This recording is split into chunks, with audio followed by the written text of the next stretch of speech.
하나님을 묵상하게 하여 주옵소서. 하나님 당신을 묵상하게 하여 주옵소서.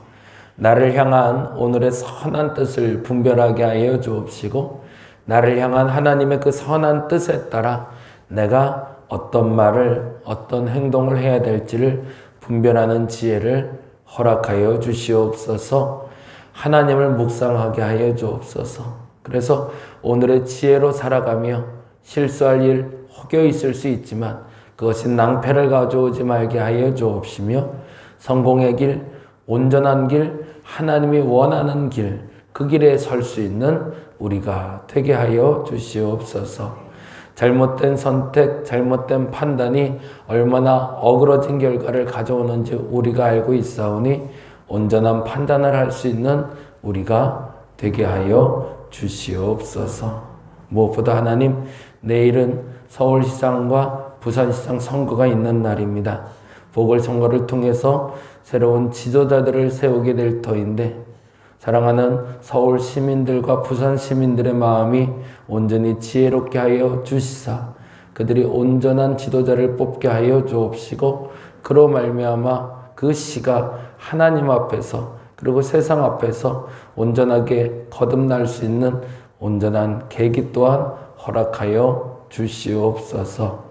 판단의 자유는 있지만 판단의 책임이 있음도 알게 하여 주시고 그 책임을 다하는 우리들 되게 하여 주시옵소서. 감사합니다. 고마우신 예수님 이름으로 기도드렸습니다. 아멘. 아멘. 오늘은 신명기 6장 말씀 같이 봅니다. 신명기 6장 1절에서 9절까지 말씀이 됩니다.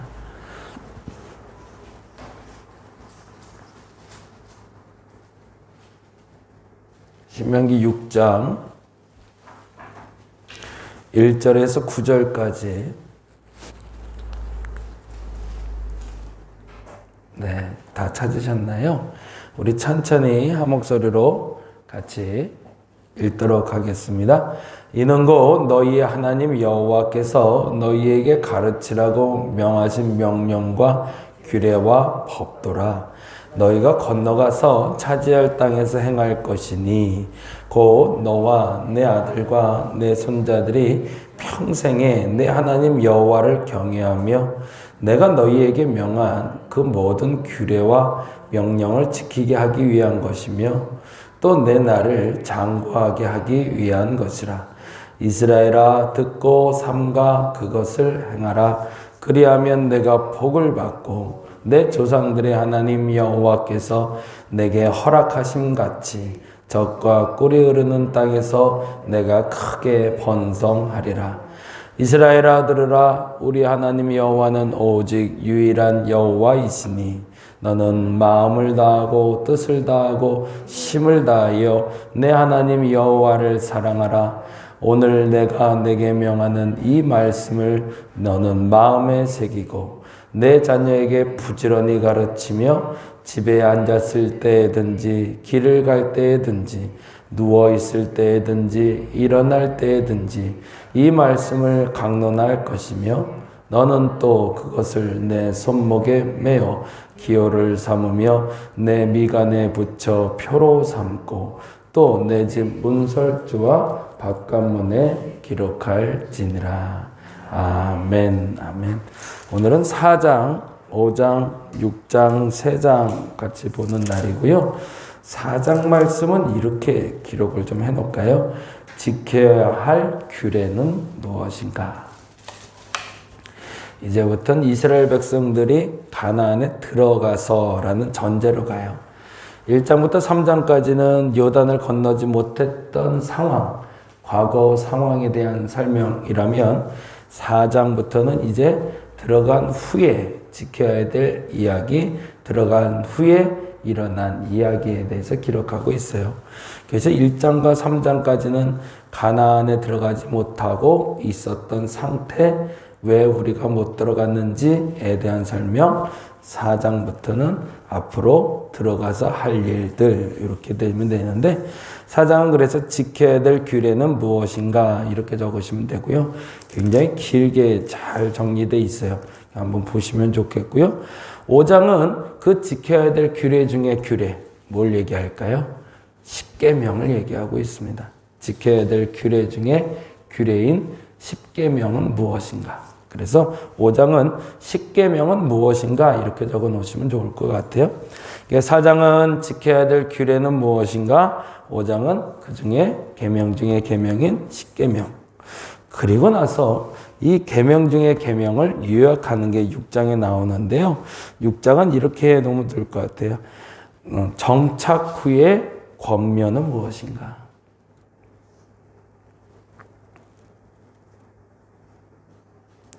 혹은 규례의 요약은 무엇인가? 이렇게 해놓으시면 좋을 것 같아요. 그래서 4장, 5장, 6장을 거쳐서 율법에 대해서 어떻게 요약하고 무엇을 지키고 무엇을 지키지 말아야 되는지에 대한 설명을 성경은 지금 우리에게 던져주고 있습니다. 그래서 4장 이야기를 좀 시작을 하면서 6장까지 같이 좀 넘어가려고 하는데요. 4장은 오히려 두 가지로 나눠서 설명할 수 있는데 첫째는 4장은 지켜야 될 규례는 이라고 그랬잖아요. 지켜야 될 규례는 에서 두 가지인데 첫째는 가나안을 정복하는 방법 이렇게 적어 놓으시면 좋을 것 같아요. 가나안을 정복하는 방법. 자, 이제 너희들이 40년 동안 실패했는데 이제 어떻게 하면 될까? 이제는 그 가나안에 들어가는 방법을 알려줄게 그러잖아요. 그러면 이제 이게 힌트 포인트라 이거를 잘 알고 있으면 가나안 정복할 수 있으니 잘 메모해 이렇게 가는 거죠. 우리의 삶에도 마찬가지죠. 키포인트라는 게 있어요. 이걸 하든 저걸 하든 상관없는데 이것만 놓치지 않으면 너 다 잡을 수 있어. 요것만 잘 기억해 라고 얘기하는 게 4장 1절 말씀이 됩니다. 4장 1절 같이 한번 읽어볼까요? 이스라엘아 이제 내가 너희에게 가르치는 규례와 법들을 듣고 준행하라. 그리하면 너희가 살 것이요 너희 조상의 하나님 여호와께서 너희에게 주시는 땅에 들어가서 그것을 얻게 되리라. 거기다 줄을 쳐놓죠. 너희에게 주시는 땅에 들어가서 그것을 얻게 되리라. 아직은 그 땅을 갖지 못했지만 이제 그 땅을 갖게 될 거야. 그런데 잘 들어. 지금 말하는 대로만 하면 너희들이 그 땅이 너희 거에 될 거야 라고 얘기하는 거죠. 그러면 이때부터 집중도는 강해지겠죠. 그렇죠. 지금 이제 키포인트를 말할 건데 잘 들어 라고 얘기하는 게 이제 4장, 5장, 6장이에요. 근데 그 중에서 제일 강조하고 있는 게 무엇인가를 찾는 게 중요하겠죠. 그것만 찾아낼 수 있다면 내가 원하는 땅에 들어갈 수 있다라고 얘기합니다. 우리에게도 생활의 법칙이 마찬가지겠죠. 여러분이 원하는 것을 얻기 위해서 해야 될 일이 있습니다. 노력해야죠. 준비해야죠. 그리고 열심히 해야죠. 그런데 노력하고 준비하고 열심히 하는데 방법이 잘못되면 정말로 그것처럼 허망한 게 없죠. 열심히 했는데 노력했는데 준비했는데 막상 뚜껑을 열어보니 엉뚱한 길로 가고 있다면 그것처럼 허망한 건 없을 겁니다. 신앙생활에 바른 지침을 주는 것은 단지 하나님이 주시는 복을 누리겠다는 게 목적이 아니라 인생을 더 인생답게 가치 있게 사는 방법을 알려주는 겁니다. 그래서 기독교인이기 때문에 하나님의 율법을 지켜야 되는 것이 아니라 인간이 인간답게 살기 위해서 지켜야 될 법이 바로 이 법이라는 얘기죠. 그런데 만일에 이 법을 지켜내면 너희들은 정말 인간답게 정말 너희들이 누리고 싶은 것을 온전히 누리며 살 수 있다. 그 땅을 너희가 얻게 될 것이다 라고 얘기하죠. 지난주에도 그 얘기했지만 너희가 얻게 될 땅이라는 지경은 누가 정해놓으셨을까요? 먼저는 하나님이 정해놓으셨어요. 그런데 너희들이 지키는 만큼 너희들의 것이라는 거죠. 본래는 하나님은 더 큰 땅을, 더 넓은 땅을 그들에게 주고 싶었는데 그들의 믿음이 거기까지 못 미치면 너희들의 미치는 그 믿음만큼만 얻게 될 것이라는 거죠. 그게 4장 1절에 앞서 말씀드린 가나안을 정복하는 방법이라면 이제는 가나안에서 하지 말아야 될 일을 이야기하고 있습니다. 사실은 그래서 4장 1절부터 14절까지가 지켜야 될 규례를 쭉 한번 나열식으로 이야기하고 있고요. 15절부터 40절까지는 그러면 가나안에서 하지 말아야 할 일이 무엇인지를 이야기합니다.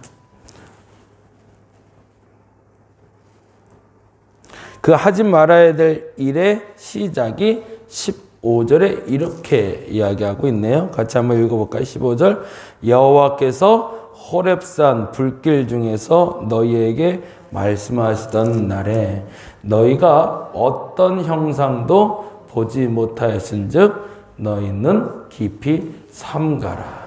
어떤 형상도 거기에 동그라미를 좀 해놓죠. 이제부터 이 얘기를 본격적으로 합니다.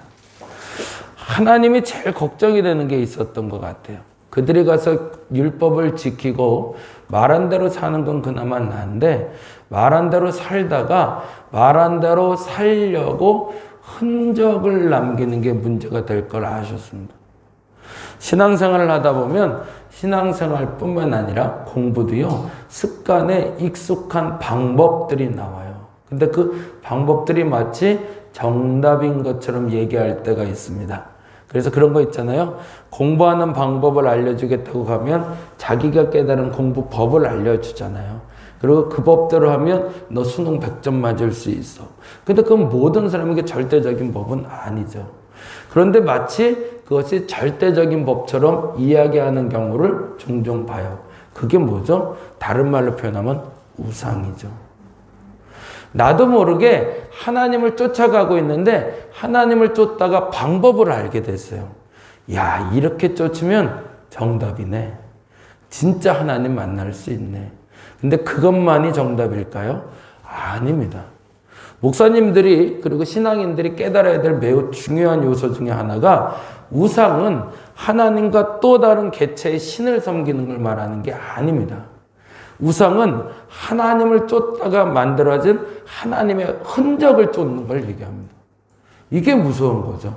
쫓다 보니 야, 이거 괜찮은데 이대로만 하면 하나님 만날 수 있겠네. 그래서 만들어내는 것들이 우상인데 그것이 절대시돼서 그것을 섬기게 될 때 오히려 하나님을 쫓겠다는 사람이 하나님을 떠나게 되는 경우들이 생기니까.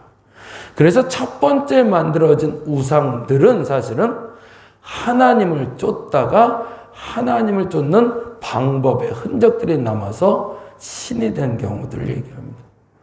그래서 뭐 방언을 받아야 구원의 체험이 있으니 무조건 방언받아야 된다 이런 얘기들도 있었고, 은사 체험하지 않으면 하나님 만난 거 아니다, 우리 교회만 구원받을 수 있다라는 잘못된 구원에 대한 이론을 설파하게 되는 거죠. 그래서 이렇게 얘기합니다. 16절 볼까요? 16절. 그리하여 스스로 부패하여 자기를 위해 어떤 형상대로든지, 그래서 자기를 위해 줄을 좀 쳐놓죠. 사실은 그래서 하나님을 쫓다 보니 하나님을 만날 수 있는 방법들을 만났는데 실질적으로 그것이 자기의 방법임을 알게 된다라는 거죠. 그건 매우 참 잘했던 거죠. 근데 자기를 위해 어떤 형상든지 만들어서 그 흔적을 쫓아가려는 오류를 범하게 되는데 그 오류들이 이렇게 나타난다는 거죠. 16절 다시 한번 읽어볼게요. 그리하여 스스로 부패하여 자기를 위해 어떤 형상이든지 우상을 새겨 만들지 말라. 남자의 형상이든지 여자의 형상이든지 땅 위에 어떤 짐승의 형상이든지 하늘에 나는 날개 가진 어떤 새의 형상이든지 땅 위에는 어떤 곤충의 형상이든지 땅 아래 물속에는 어떤 어족의 형상이든지 만들지 말라. 그 다음에 이렇게 표현하죠. 19절 볼까요? 같이 읽어봅니다. 또 그리하여 내가 하늘을 향하여 눈을 들어 해와 달과 별들 하늘의 모든 천체 곧 너희 하나님 여호와께서 천하 만민을 위하여 뭐 하는 거예요? 네, 거기다가 줄을 쳐놓죠. 그게 참 재밌죠. 하나님의 창조물을 바라보다가 하나님을 깨달을 수 있는데 하나님의 창조물을 바라보다가 그 창조물이 신인 것으로 착각하지 말라는 얘기잖아요. 앞서 말씀드린 대로 그 창조 세계를 보다가 하나님을 경험할 수 있지만 그 창조 세계가 하나님이 되는 어리석음을 범하지 말라. 앞서 말씀드린 우상에 대한 이야기죠. 그러고 나서 그것을 경배하며 섬기게 될 그들을 우려하며 이야기하시는 얘기입니다. 이게 인간의 부족함이죠. 하나님께 이루고 싶은 단계가 있는데 그 단계에 올라가다가 그 하나 깨달았다고 야, 저 해, 저 달로 지칭되는 내 방법. 그 방법이 하나님을 만나는 절대적인 법칙이야. 절대는 그렇게 만나면 안 된다는 거죠. 그래서 하나님은 이렇게 얘기하십니다. 24절에 이런 얘기를 하고 계시네요. 24절 내 하나님 여호와는 소멸하는 불이시요 질투하시는 하나님이시니라. 그건 무슨 말일까요? 진짜 죽여버릴 거고 진짜 막 질투하시는 하나님이라 할까요? 그들의 마음을 돌이킬 수 있는 하나님이라는 뜻인 거죠. 그래서 이렇게 얘기합니다. 27절 읽어봅니다. 여호와께서 너희를 여러 민족 중에 흩으실 것이요 여호와께서 너희를 쫓아보냈을 그 여러 민족 중에 너희의 남은 수가 많지 못하면 어떻게 하면 그 우상을 섬기게 되면 앞서 말씀드린 대로 또 다른 형상은 하나님을 대신하는 형상이기도 하지만 하나님을 쫓아오자 하다가 만들어진 형상들을 말합니다. 그거는 나중에 한번 조금 더 구체적으로 우상에 대한 이야기는 드릴게요. 근데 29절에 단서를 하나 주십니다. 29절 읽어볼까요? 그러나 내가 거기서 내 하나님 여호와를 찾게 되리니 만일 마음을 다하고 뜻을 다하여 그를 찾으면 만나리라. 아멘. 거기다가 줄을 좀 쳐놓죠. 그러다가 그 우상이 너희들의 방법이 잘못된 걸 깨닫고 다시 하나님, 그분은 누굴까? 라고 찾게 된다면 그때는 만나게 될 건데 전제가 있죠. 마음도 다 해야 되고 뜻도 다 해야 된다고.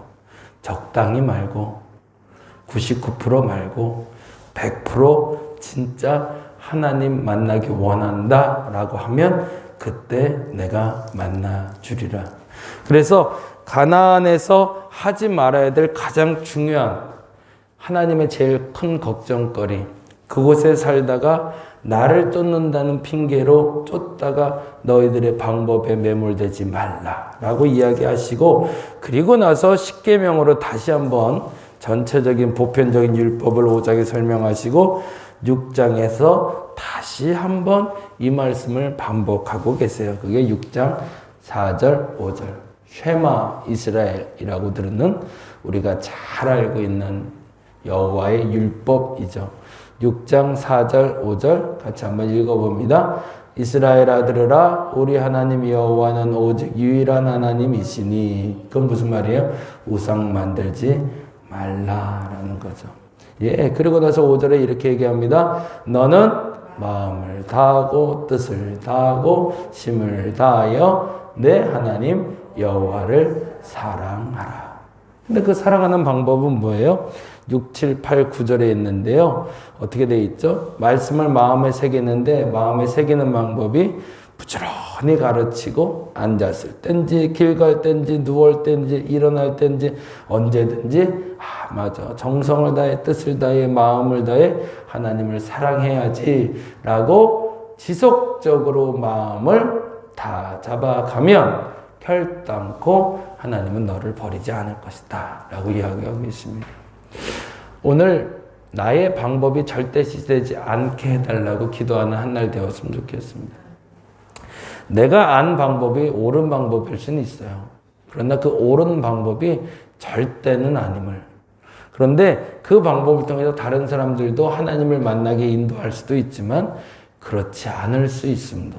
그럼 뭐가 될 수 있을까요? 그 누군가를 정죄하지 않게 됩니다. 그리고 나 스스로가 더 정진할 수 있는 계기가 되겠죠. 그래서 오늘은 두 가지 기도했으면 좋겠어요. 진짜 내가 하나님 만날 방법 알게 하여 주옵소서. 모든 사람마다 하나님을 만나는 방법이 있어요. 어떤 사람은 새벽을 깊이 묵상하며 하나님 만나고, 어떤 사람은 끊임없이 말씀을 통해서 만나고, 어떤 사람은 통성기도를 해야 하나님을 만나는 사람도 있고, 내가 하나님을 만나는 방법을 알게 하여 주옵소서. 그리고 두 번째 너무 중요한 거죠. 그 방법을 절대시하지는 말게 하옵소서. 왜? 그것이 우상이 될 수 있으니까. 그래서 더 하나님을 깊이 만나가는 저와 여러분 되시기를 간절히 바랍니다. 기도하겠습니다. 선택은 내가 하는 겁니다. 그러나 책임도 내가 지는 겁니다. 더 깊이 하나님을 만나기 위한 방법들을 찾아가게 하시고 그 방법을 알아 더 깊어지게 하여 주옵소서. 그 선택을 잘하여 하나님을 더 깊이 만나기를 원합니다. 그런데 중요한 것이 있습니다. 내가 하나님을 만나는 방법만 절대시해서는 안 됩니다. 다양한 방법으로 하나님을 만나고 있습니다. 내 방법이 우상이 되지 말게 하여 주시고 이러한 방법 저러한 방법들을 통해서 하나님을 경험할 수 있음을 인정하게 하시고 늘 배우는 자세로 나아가는 우리가 되게 하여 주시옵소서. 다시 한번 하나님 요청드립니다. 큰 도시 서울과 큰 도시 부산의 새로운 지도자를 주께서 택하여 주시옵소서. 감사합니다. 고마우신 예수님 이름으로 기도드렸습니다. 다 같이 기도하고 돌아가도록 하겠습니다.